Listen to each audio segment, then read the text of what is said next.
আসসালামু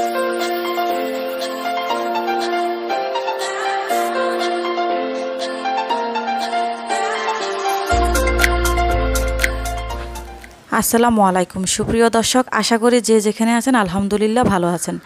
আজকে আমি আপনাদের সামনে তৈরি করে দেখাবো রেস্টুরেন্টের স্বাদে, বিয়েবাড়ির স্বাদে শাহী খাসির মাংসের রান্নার রেসিপি। আমি এখানে 1.5 কেজি পরিমাণ খাসির মাংস নিয়ে নিয়েছি, ফ্রেশ তাজা। খাসির মাংসের গন্ধ দূর করার জন্য আমি 5 মিনিটের মতো লেবু আর লবণ দিয়ে ভিজিয়ে রেখেছিলাম। এখন আমি এখানে নিয়ে নিয়েছি কিছু মশলা, 1 টেবিল চামচ জিরা, 2 ইঞ্চি পরিমাণের 2 টুকরো দারুচিনি, 4টি সবুজ এলাচ, 1টি কালো এলাচ, 2টি তেজপাতা আর লবঙ্গ নিয়েছি 4টা, হাফ টেবিল চামচ নিয়েছি গোলমরিচ। আমি এখন এই মশলাগুলোকে শিলপাটায় বেটে নেব। আপনারা চাইলে ব্লেন্ডারেও করে নিতে পারেন। তেজপাতা, 1 পিস দারুচিনি আর 1টা কালো এলাচ সরিয়ে রেখে বাকিগুলো আমি শিলপাটায় বেটে নিয়েছি।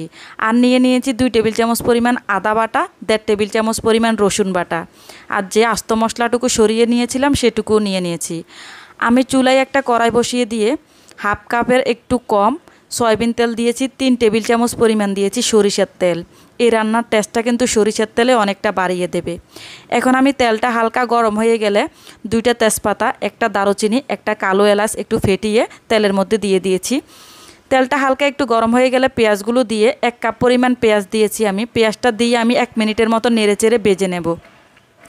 হালকা একটু নরম হয়ে গেলে আমি এখানে দিয়ে দেবো আদা রসুনের পেস্ট, 1.5 টেবিল চামচ পরিমাণ রসুন, 2 টেবিল চামচ পরিমাণ আদা বাটা দিয়ে আবারও 1 মিনিট নেড়েচেড়ে আমি এখানে জিরে, গোলমরিচ, সবুজ এলাচ, লবঙ্গ এই মশলাগুলো বেটে নিয়েছিলাম, দারুচিনি 1 পিস, এই মশলাটা দিয়ে আমি আবারও 1 মিনিটের মতো কষিয়ে নেব।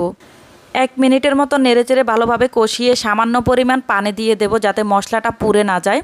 এখন আমি দিয়ে দেব 1 টেবিল চামচ পরিমাণ লবণ, লবণটা স্বাদ মতোই দিবেন। আর হলুদের গুঁড়ি দেবো 1 টেবিল চামচ পরিমাণ, মরিচের গুঁড়ি দেবো আমি 2 টেবিল চামচ পরিমাণ। ঝালের পরিমাণটাও যে যেমন খেতে পছন্দ করেন, তবে যে কোনো মাংস ঝাল না হলে কিন্তু খেতে ভালো লাগে না। এই মশলাগুলো দিয়ে আমি হাফ টেবিল চামচ পরিমাণ ধনিয়ার গুঁড়ি দিয়েছিলাম, আমি এটা ভিডিওতে দেখাতে ভুলে গিয়েছি, সরি। দিয়ে আমি ভালোভাবে সামান্য পরিমাণ পানি দিয়ে 5 থেকে 6 মিনিটের মতো কষিয়ে নেব যাতে মশলা থেকে কাঁচা গন্ধটা চলে যায়। দেন মশলার উপরে তেলটা একদম ভেসে ওঠে। 5-6 মিনিট চুলার আঁচটা মিডিয়াম আঁচে রেখে খুব ভালোভাবে মশলাটা কষিয়ে নেওয়ার পর আমি এখানে ভালোভাবে ধুয়ে পরিষ্কার করে রাখা খাসির মাংসগুলো দিয়ে দিয়েছি। মাংসটা একদম ফ্রেশ আর তাজা ছিল। খুব ভালোভাবে নেড়েচেড়ে মশলার সঙ্গে মিশিয়ে 1 মিনিটের মতো কষিয়ে নিয়ে ঢাকনা দিয়ে ঢেকে রেখে দেব 10 মিনিটের জন্য। 10 মিনিটের মাঝখানে আমি আরও একবার নেড়েচেড়ে দিয়েছিলাম। এখন 10 মিনিট পর ঢাকনা সরিয়ে আমি আবারও খুব ভালোভাবে নেড়েচেড়ে উল্টে পাল্টে দিয়ে আবারও ঢাকনা দিয়ে ঢেকে রেখে দেব আমি আরও 5 মিনিটের জন্য। চুলার আঁচটা মাঝারি আঁচে রাখবেন, খুব বেশি বাড়িয়ে দিলে কিন্তু পুড়ে যাওয়ার সম্ভাবনা থাকবে, তাহলে খেতে একদমই ভালো লাগবে না। আমি আবারও 5 মিনিট পর ঢাকনা সরিয়ে খুব ভালোভাবে নেড়েচেড়ে দিচ্ছি। মাংসটা কিন্তু খুব ভালোভাবে কষিয়ে নেওয়া হয়ে গেছে, আপনারা দেখেই বুঝতে পারতেছেন মাংস আর মশলা থেকে তেলটা কিন্তু আলাদা হয়ে বেরিয়ে আসছে। আমি আবারও খুব ভালোভাবে নেড়েচেড়ে মিশিয়ে দিয়েছি। এখন আমি ঢাকনা ছাড়া 2 থেকে 3 মিনিটের মতো আবারও কষিয়ে নেব। 2 থেকে 3 মিনিটের মতো ঢাকনা ছাড়া খুব ভালোভাবে কষিয়ে নেওয়ার পর আমি এখানে দিয়ে দেব ফুটন্ত গরম পানি। এখানে ফুটন্ত গরম পানি ব্যবহার করবেন, ঠান্ডা পানি ব্যবহার করলে হঠাৎ করে মাংসের টেম্পারেচারটা কিন্তু চেঞ্জ হয়ে গেলে মাংসগুলো শক্ত হয়ে যাবে। ফুটন্ত গরম পানি প্রয়োজন মতো দিয়ে নেড়েচেড়ে ঢাকনা দিয়ে ঢেকে রেখে দিয়েছিলাম 10 মিনিটের মতো। 10 মিনিট পর আমি আবারও খুব ভালোভাবে নেড়েচেড়ে উল্টে পাল্টে দেব। উল্টে পাল্টে ঢাকনা দিয়ে ঢেকে রেখে দিয়েছিলাম মাংসটা সিদ্ধ হওয়া পর্যন্ত। মাংসটা পুরোপুরি সিদ্ধ হয়ে গেলে ঢাকনাটা সরিয়ে আমি এখানে দিয়ে দিয়েছিলাম হাফ টেবিল চামচ পরিমাণ গরম মশলার গুঁড়ি দিয়ে ঢাকনা দিয়ে ঢেকে রেখে দিয়েছিলাম 1 মিনিটের মতো। 1 মিনিট পর আমি দিয়ে দিয়েছিলাম ভাজা জিরার গুঁড়ি হাফ টেবিল চামচ পরিমাণ।